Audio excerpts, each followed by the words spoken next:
Okay, so we're working on lesson 1.1 today. Today is September 16, 2011.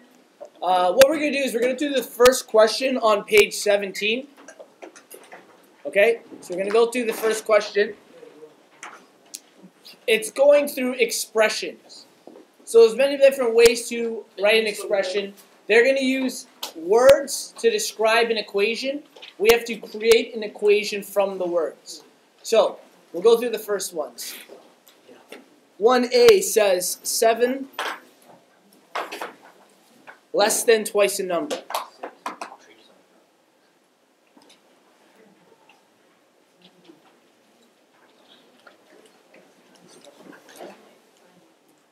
Okay, so they've given us this expression, 7 less than twice the number. What we need to do is we have to figure out that there are actually two terms, first of all, in here. Because they've given a number, that means they're discussing a variable. They haven't given us a value for the number.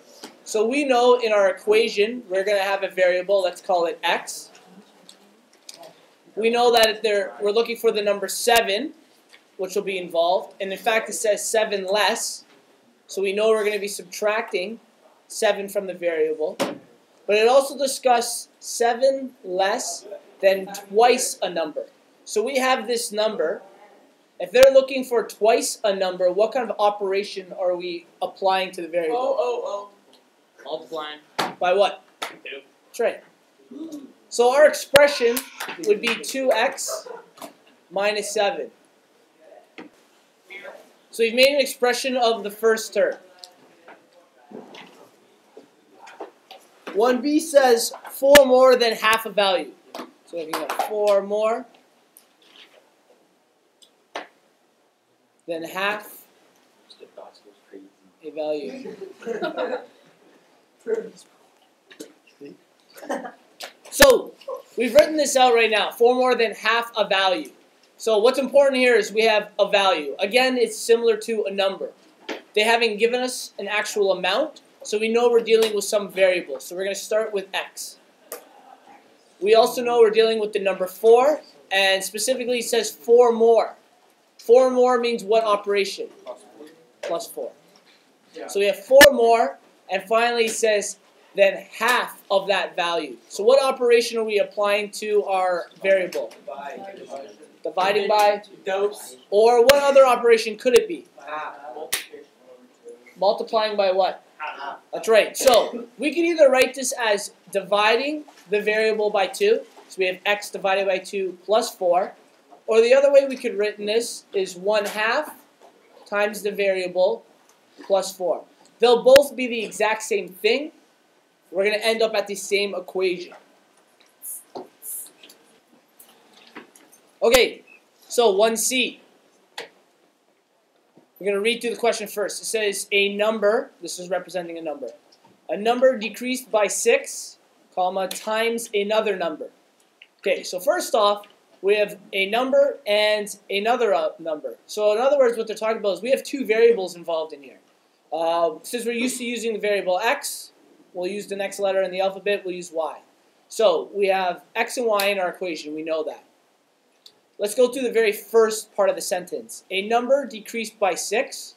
Okay, so let's say, I'm going to just move the y over because we don't know where we're going to put it yet. A number decreased by 6. We're going to call x our first unknown number, and we're decreasing it by 6, which means we're subtracting by 6.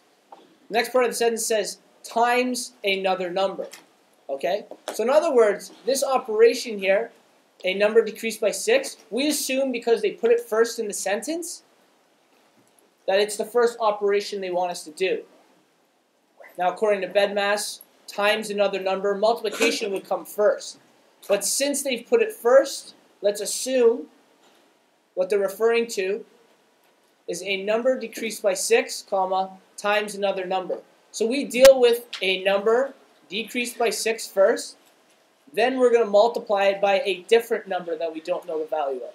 So the equation I've set up is y multiplied by brackets x minus 6.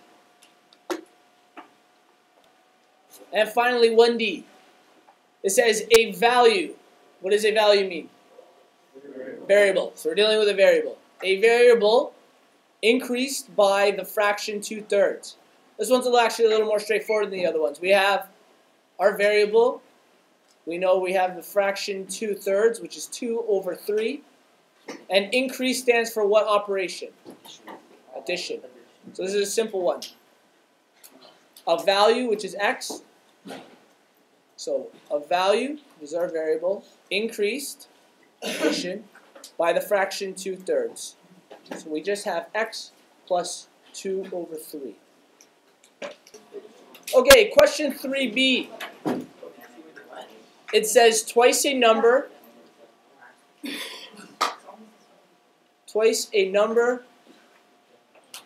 subtracted from 5 is, which is very important, is 3 more than 7 times the number. That's an N. Okay, so there's a lot going on in this question. First of all, the very first part of the sentence, twice a number. So we know we're going to be dealing with the numbers, or a variable, and we're going to be dealing with 2 times that variable. So we have twice a number, so let's put in our 2x. Then it says subtracted from 5. So, many of you will have written maybe subtract 5, but they're telling us that we're actually taking away twice a number from 5. So that means we actually start with the number 5 and we subtract 2 times the number. The next part of the sentence is the word is. Is means an equal sign. Okay? They're telling us that this is equal to something. So we have 5, subtract 2x, is, then the next part of the sentence, which is the other side of the equation, 3 more than 7 times the number. So we have 3 more means to add, and 7 times the number. Because they use the word the, we assume that we're talking about the same variable. So the word the means we're still dealing with 7 times x. If they said 3 times another, that means we'd be using a different variable. So maybe we would use y instead. But because they said the number, we assume we're dealing with the original variable that we had to start with.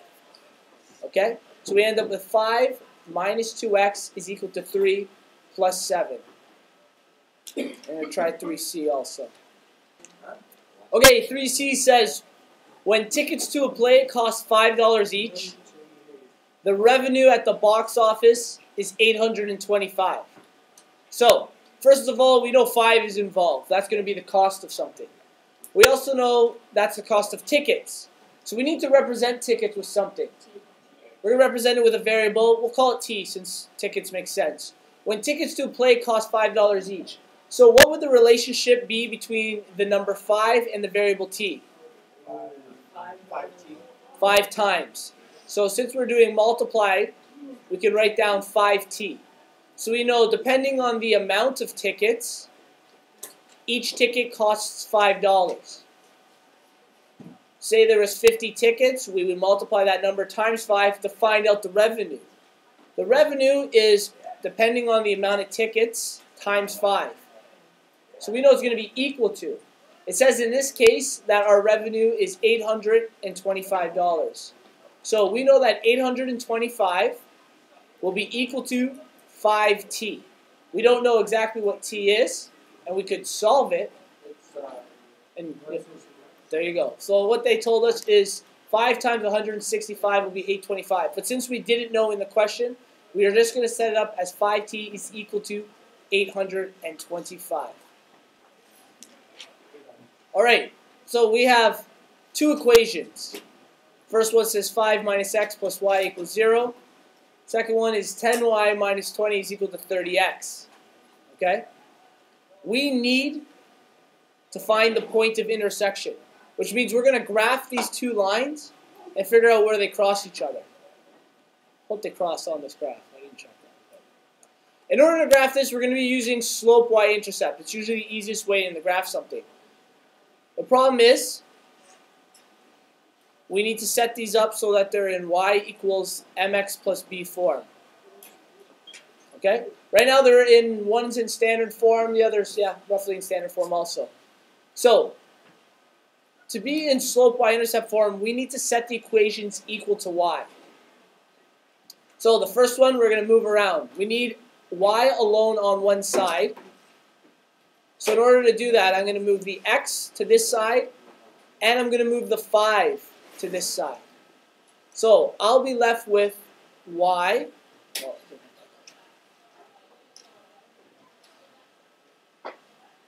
Y is equal to, when I move x to the other side, what does it become? It becomes positive x. And when I move 5, it becomes negative 5. Now what is 0 plus x minus 5? It's just x minus 5. Okay? So we set up the first equation. Second equation, same idea. We want the y by itself. So I'm going to move the negative 20 to the other side of the equation. We end up with 10y is equal to 30x plus 20. Now the problem is I do have I have y on one side of the equation, but 10 is still attached to it. It says 10 times y. So to move the 10 over, what do I need to do? I need to divide the entire other side of the equation by the number 10. So that's both numbers. And technically we're dividing this side also. So once I divide everything by 10, I'll be left with y is equal to 3x plus 2. Okay? Now both equations are set equal to y. So we can find our slope and y-intercept. I'm going to rewrite them down at the bottom.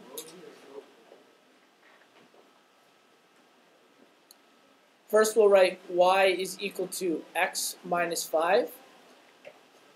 It's always good to write our y equals mx plus b above the equation or beside it so that we can compare what we're looking at. Our other equation is y is equal to 3x plus 2. Okay?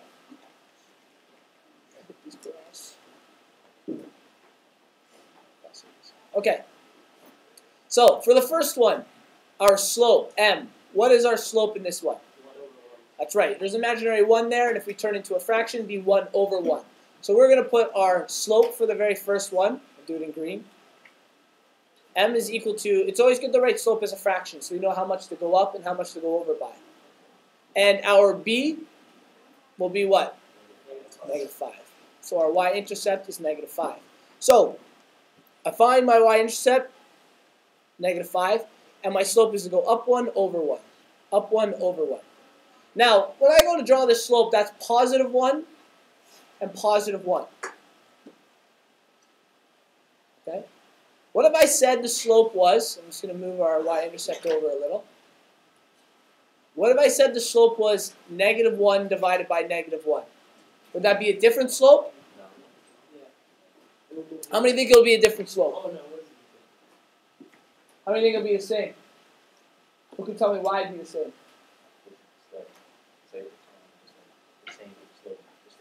Okay, what is a positive divided by a positive? Positive. What is a negative divided by a negative? Positive. We'd still end up at positive 1. So it's the exact same idea. Instead of going up 1 and to the right 1, we're going down 1 and to the left 1. And if you notice, we're going to still be on the same slope for our line. So let's extend this line here.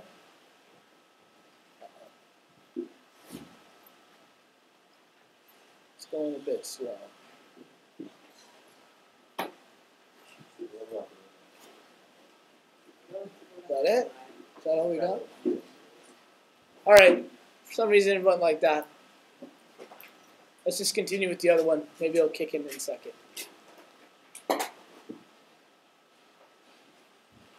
Oh, there it goes. Oh my gosh. The other equation we're dealing with.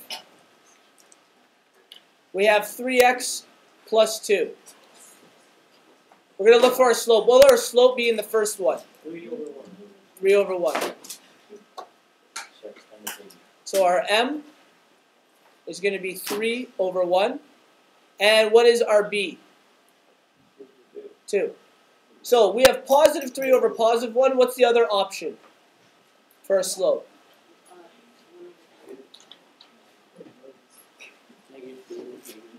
We could also have negative 3 and negative 1 as our slope. Okay? Both of those work. So we get our y-intercept, which is positive 2, and our slope at 3. So we go up 1, 2, 3 over 1. Well, if you notice, we go this way, we're not going to cross this line. Let's try going the other way. Down 1, 2, 3 over 1. 1, 2, 3 over 1. 1, 2, 3 over 1. And down 1, 2, 3 over 1. Okay, so when we go to draw this line, I'm going to hand. So we go look at our lines.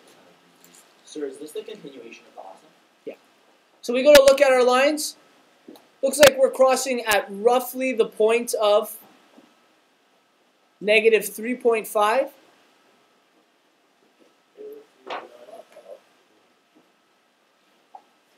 Okay, there you go. Sorry. We're crossing at negative 3.5 is our x value. And our y value looks at roughly negative 8.5. So this is where we go to cross. Now when you graph, sometimes it's going to end up on an exact coordinate, and that's great. It'll be easier for us to notice. But if you end up with something like this where it's in between, I would just like you to estimate. The next couple lessons, we're going to learn the other ways of solving points of intersections that will be much more exact. Sometimes with graphing, it can be hard to estimate where they're crossing. I just want you guys to get an educated guess of where the two lines are crossing each other. It's called the point of intersection. Homework, page 17 to 19, numbers 2 to 4, 2 to 4.